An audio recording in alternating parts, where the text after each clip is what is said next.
बरं श्री, चल तुला उशीर होत असेल तर तू निघ, मी थांबते पिंट येईपर्यंत. नाही मी थांबतो, तो आला की जाईल. अरे खरंच निघ, गरज नाहीये श्री. मला गरज आहे. ऐक ना रे प्लीज. मी ऐकतोच तर आहे. लग्नानंतर नवऱ्याच्या हातात दुसरं उरतं काय? गप्प बसा.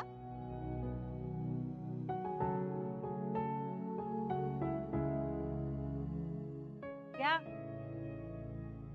आले नवरदेव.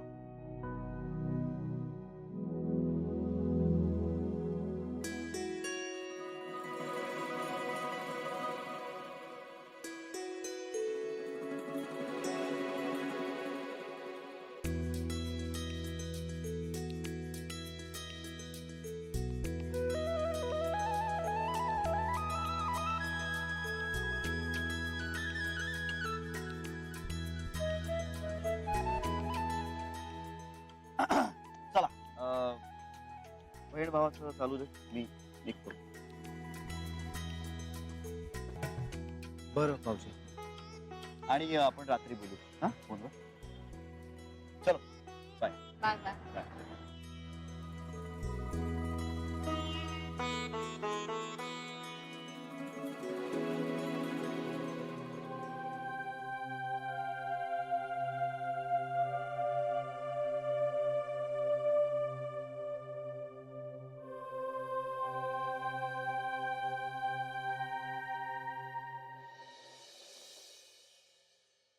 चक्रम आहेस तू, चक्रम. मला काय माहिती होतं? तेच सांगत होतो मी तुला. अरे मग सांगायचं होतच ना तू. कसं सांगणार होतो? फोन ठेवून दिलास ना तू. मला काय माहिती होतं तुला काय सांगायचंय ते? अगं मी तेच सांगत होतो तुला की मला तुझ्याशी महत्वाचं बोलायचंय, पण फोन ठेवून दिलात आपण. महत्वाची गोष्ट सगळ्यात शेवटी सांगतं का कोणी? अच्छा, म्हणजे माझंच चुकलं तर? मग कोणाचं चुकलं? हे बघ, तुला सुरुवातच अशी करायला हवी होती की जान्हवीच्या आईला यातलं काहीही माहिती नाहीये, पण पिंट्या लग्न करतोय.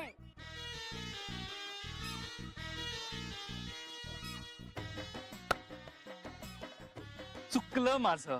हा, चुकलं माझं. नेहमीच आहे तुझं. चूक तू करतोस आणि मग मला निस्तरावं लागतं. वा वा वा, हे छानच आहे. छान आहे हे. वा वा काय वा, यात वाव काय? तुझ्या मूर्खपणामुळे मी आज जान्हवीच्या आई समोर एक महत्वाची बातमी फोडणार होते माहितीये. आणि पिंट्याचं लग्न मोडलं असतं ना तर पातक माझ्या माथी लागलं असतं तुझ्या चुकीमुळे.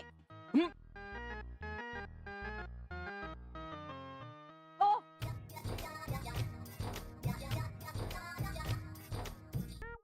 तुझ्याशी लग्न केलं ना, हीच सगळ्यात मोठी चूक आहे माझी आयुष्यातली.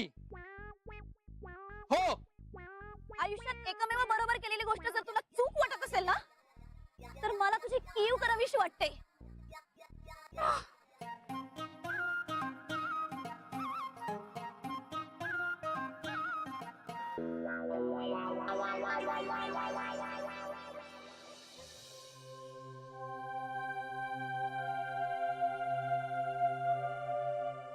ताई सॉरी.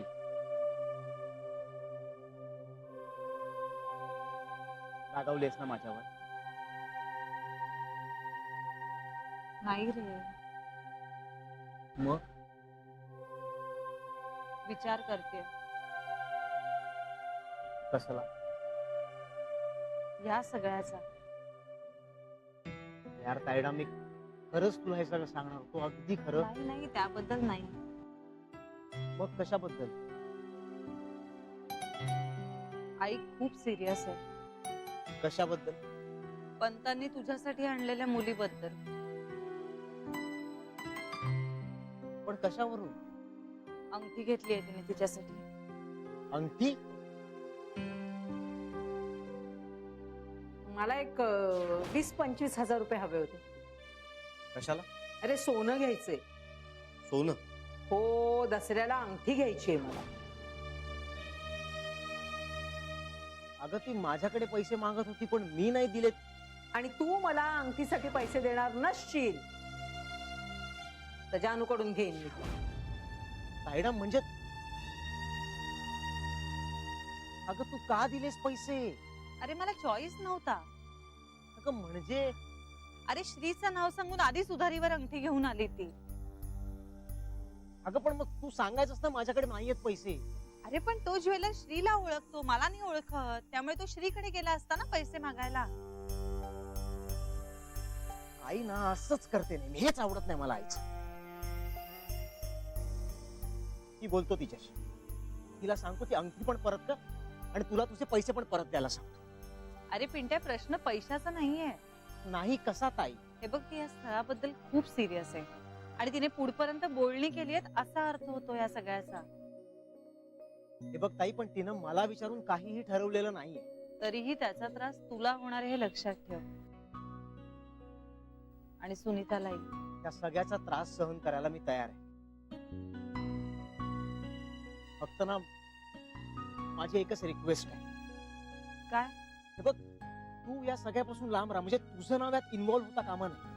आईला चुकूनही असं वाटायला नको की तुझा मला सपोर्ट होता. कळतंय का तुला? हे बघ, गरज पडली ना तर तू माझ्या विरुद्ध बोल, तिच्या बाजूने. पण तायडा, तुझ्यावर आता कसलाही ब्लेम नकोय मला. असं नाही होऊ शकत पिंट्या. अरे आईला हे निश्चित कळेल की तू एकटा हे नाही करू शकत. एकटा कुठे करतोय ताई? लग्न करतोय ना मी. सुनीता आहे की माझी जोडीदारी माझ्या सोबत. आई प्लीज, इथून पुढे ना माझा मार मलाच खायचा. तसा शब्द दिलाय मी बाबांना. म्हणजे तू माझ्या वाटणीचा मार खूप खाल्लायस ताई. जे काही माझ्या बाबतीत घडणार असेल ना ते मी भोगेन. चांगलं वाईट जे काही घडणार असेल. तुझ्याकडनं भाऊजींकडनं आता फक्त आशीर्वाद हवे. बघ ना ग, आतापर्यंत ना सगळं घेतच आलो तुझ्याकडून तर खूप, नेहमीच. आता नको. निदान माझ्या लग्नाची जबाबदारी तरी माझी मला घेऊ दे. माझ्या आयुष्याची जबाबदारी घेण्याचं माझं पहिलंच पाऊल, आणि तेही आईच्या विरुद्ध. मला कल्पना आहे ताई, आई पुढे काय वागणार आहे याची. पण तरी मी मागे नाही हटणार. तुला त्रास न देण्याचा जो मी निश्चय केलाय ना, त्यावरून मी नाही ढळणार आहे ताई. मला नाही त्रास होणार पिंट्या. अरे तू माझी काळजी नको करूस. अगं तरी मला बाबांच्या नजरेत माझ्यासाठी रिस्पेक्ट हवाच आहे ना. आणि माझा मार मी खाल्ल्याशिवाय तो मला कसा मिळणार?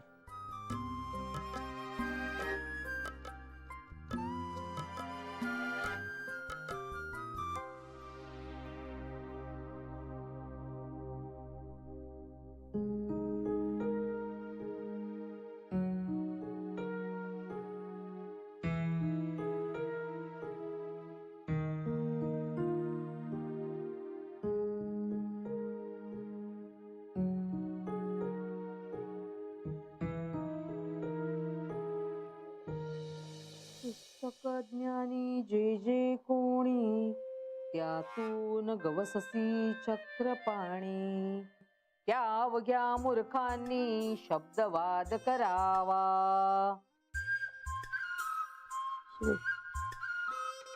चैन नाही माझ्या जीवाला. अजून किती वेळ वाट पाहायची या पोराची?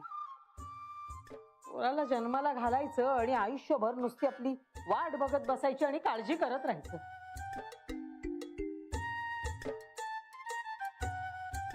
त्या भवानीला भेटायला तर गेला नसेल ना? देवा परमेश्वरा, तुला 101 रुपयांचा अभिषेक करेन रे, पण या भवानी पासून त्याची सुटका कर. आणि हे जे आता मी कार्य योजलंय ना, ते जर अगदी निर्विघ्नपणे पार पडलं ना, तर 151 रुपयांची दक्षिणा देईन मी तुला. खरंच. हे नीलकंठा दिगंबरा ओंकार रूपा पशुपते, तुझे नाम ज्याचे ओठी त्याचे दैन्य जाय उठाउठी. ऐसा आहे दुर्जटी महिमा तुझ्या नावाचा.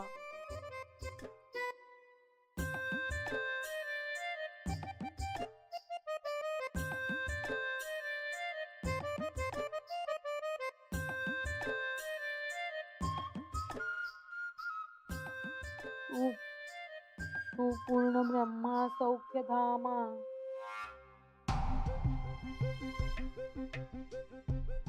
पोथी वाचून मन शांत होतं म्हणतात बाई, पण माझं मन पिंट्याचं लग्न लावल्याखेरीज शांत व्हायचं नाही. तू पूर्ण ब्रह्मा सौख्य धामा, तूची विष्णू नरोत्तमा, अर्धांगी ती ज्याची उमा, तू कामारी तूच की.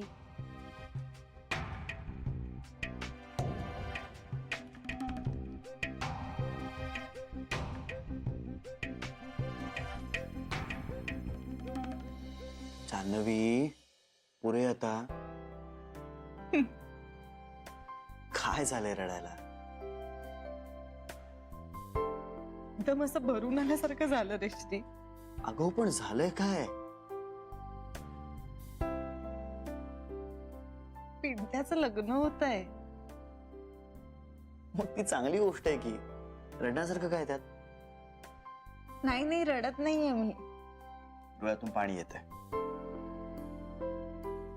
आनंदाने घेत आहे. आणि ते सांगून झालं मला. पुढे एवढा मोठा झालाय पिंट्या. श्री मला म्हणाला, माझा मार मला खायचाय. हे आता नवीन सुरू केलंय त्याने. बाबांच्या नजरेत मोठं व्हायचंय त्याला. खरं तर बाबांचं त्याच्यावरही तेवढंच प्रेम आहे रे. पण ह्याला ना नेहमी असं वाटतं की मी जास्त लाडकी आहे बाबांची. तसं काही नाहीये खरं तर. पण आता त्याला बाबांच्या नजरेत सिद्ध करायचंय स्वतःला. स्वतःच्या जबाबदाऱ्या स्वतःला उचलायच्यात. एवढा मोठा झालाय का तो? नाही झालाय म्हणजे मला पटत नाहीये रे. मला विश्वासच नाही बसत आहे. एवढासा होता, माझा हात धरून यायचा शाळेत, आणि शाळा सुटली ना की गेटवर उभा असायचा माझी वाट बघत. श्री मला ना कायम असं वाटत आलंय की मी प्रोटेक्ट केलं पाहिजे पिंट्याला. तुला माहितीये, एकदा ना होमवर्क न करता गेला हा.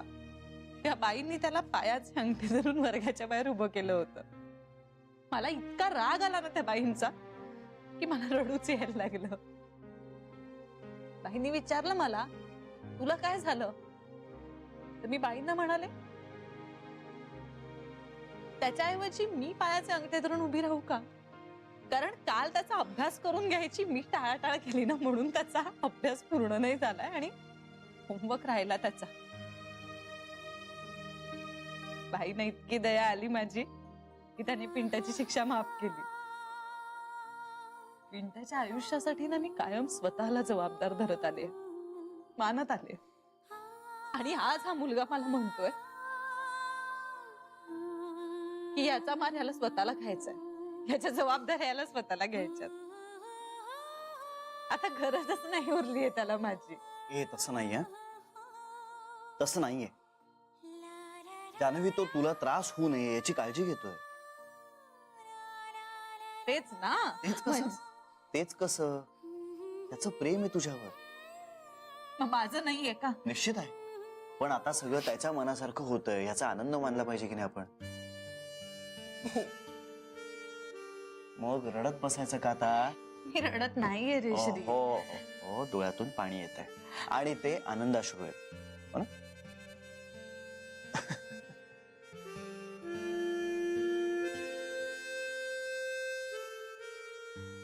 बेडी माझी बायको, बेडीस. बरं बायको, मेवढ्याला गिफ्ट काय घ्यायचं? हो, ते ठरवलंच नाही ना आपण. मग ठरव लवकर. काय देऊया श्री? तू म्हणशील. तुझ्या डोक्यात आहे का काही? हो, पण कदाचित ते तुला नाही आवडणार. अरे सांग तर. आपण एक घर गिफ्ट करूया त्यांना. घर? हा. नाही नाही नाही, नको श्री. अगं काय हरकत आहे? नाही रे, वेडा आहेस का तू? अगं आपल्याला शक्य आहे ते. बाबांना नाही आवडणार आणि कदाचित पिंट्याचा सुद्धा स्वाभिमान दुखावला जाईल. अगं बोलून तर बघूया. श्री त्याने तुझ्याकडची नोकरी सुद्धा स्वीकारली नव्हती, मग घर कसं घेईल तो? कदाचित तुझ्याकडून घे. नाही रे, त्यांना माहित नाहीये का, मी नाही त्यांना घर वगैरे देऊ शकत. अगं आता तुझं माझं काय करतेस? देऊया ना, सिरियसली. घर नको. आई पण शांत होती. आई नाही शांत होणार. मुळात तिच्या अशांततेचं कारण घर नाही, सुनीताच असणार आहे. हा, आता या बाबतीत आपण काहीच करू शकत नाही. तेच ना रे. ठीक आहे, वेगळं काय द्यायचं याचा जरा विचार करणं मला सांग. हं? आलो.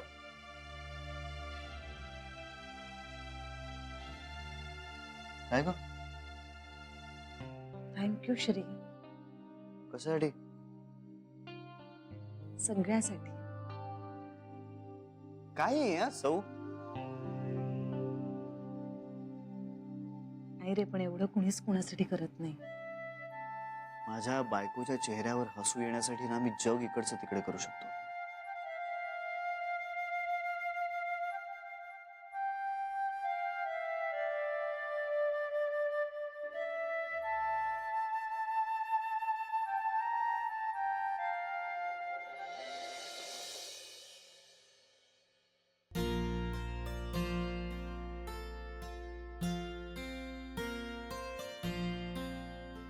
बाबा, आई कुठे आहे? बाहेर आहे, पंतांचा फोन सुरू आहे. बाबा, मला ना खूप राग येतोय आईचा. तो आवरायला हवा आता. बाबा, तिनं अंगठीसाठी ताईकडून पैसे घेतले. संशय होताच मला. बोलू मी तिच्याशी? नको. का? आत्ता कुठल्याही वादाला तोंड फोडायचं नाहीये आपण. बाबा, ही सगळं आपल्याला न विचारता ठरवत चालली. अरे ठरवू दे ना, तिला काय ठरवायचंय ते. अहो पण बाबा, त्याशिवाय ती तोंडावर नाही पडायची आणि तिला अक्कल देखील यायची नाही. म्हणजे बाबा, हे बघ पिंट्या, लग्न होऊन सुनीताला घरात आणेपर्यंत आपण डोकं शांत ठेवायचं. उगाच वाद सुरू झाला, भडकाभडकी झाली, आपल्या तोंडून चुकून काही अधिक उणं बोललं गेलं तर सगळा प्लॅन फसला. आणि मुळात लग्न होईपर्यंत तू तिच्याशी जरा कमीच बोलत जा. जेवढा कमी बोलशील ना तेवढी संशयाला जागा कमी ठेवची. जास्त बोललास की फसलास. ती तुला कचाट्यात पकडणार. फार हुशार बाई आहे ती. धचा मा करण्यात तिचा हात कोणी धरणार नाही. काही दिवस आपल्याला जरा जपून राहायला हवं. त्यासाठी प्रसंगी कमीपणा घ्यायला लागला ना तरी मागे पुढे बघायचं नाही आपण. आपल्याला हवं ते करण्यासाठी तिला हवं ते करू देण्याशिवाय आपल्या पुढे गत्यंतर नाहीये. कळतंय का तुला? बाकी ताईला हे सगळं कळलं हे फार बरं झालं. तिला न कळताच तुझं लग्न लागलं असतं ना तर माझ्या मनाला चुटपुट लागून राहिली असती. खरंय बाबा तुमचं. पण बाबा, म्हणजे ताई अजिबात रागवलीच नाही. नाहीच रागवणार रे ती. तिच्यासाठी इगो पेक्षा नातं महत्वाचं आहे. फार मोठं मन आहे तिचं. त्यामुळे सगळ्यांच्या सगळ्या चुका समजून घेतल्यानंतर देखील तिच्या मनात सगळ्यांविषयी उरतं ते फक्त प्रेमच. या मुलीला जन्माला घालून आयुष्याचं सार्थक झालं माझ्या, असं वाटतं मला.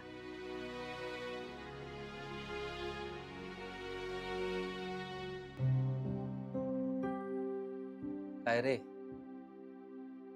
काय झालं? काही नाही. तरी पण तुमच्या बोलण्याचा विचार करतोय बाबा. कुठल्या बोलण्याचा? बाबा, तुमच्या मनात ताईबद्दल फक्त प्रेम नाहीये ना, खूप रिस्पेक्ट पण आहे ना. तिने कमावलाय रे तो तिच्या वागण्याने.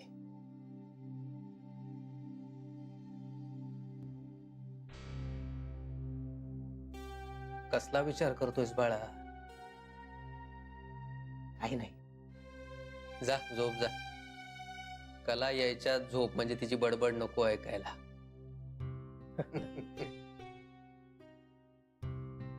गुड नाईट बाबा. जा.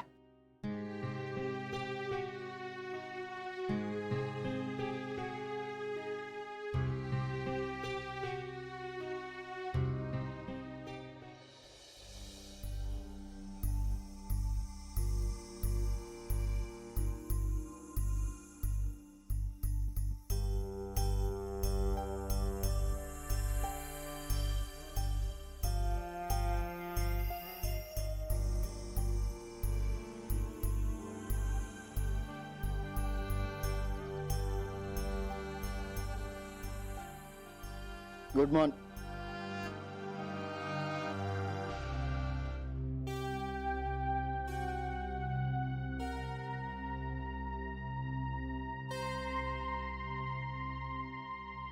Good morning Mrs Sahasrabuddhe. Good morning. काय झालंय? नाही नाही काही नाही. तू अजूनही त्याच मूड मध्ये आहेस का? कुठल्या? कालच्या. काल नाही नाही तसं नाही रे श्री, पण मी असा विचार करत होते की बाबांना एकदा शेवटचा फोन करते मी. म्हणजे नाही नाही शेवटचा म्हणजे तसा नाही रे, एकदा शेवटचा प्रयत्न करून बघा असं सांगणारा फोन करते मी. कसला प्रयत्न? आईशी बोलण्याचा.